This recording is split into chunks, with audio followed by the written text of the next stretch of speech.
There are words that I never said, but it lived in my chest for too long already. If you're listening and watching, this is for you. I didn't say thank you enough. For the moments you showed up when I didn't even know how to ask. I didn't say I'm sorry. For the times that I let my silence speak instead of my care. I didn't say I missed you. But some nights, your memory still knocks the wind out of me. I didn't say I was hurting because I don't want to bother you any longer. But most of all, I didn't say how much you mattered to me.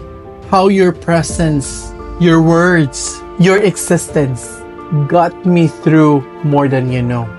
So here it is. Even if I couldn't say it then, I needed you to know it now.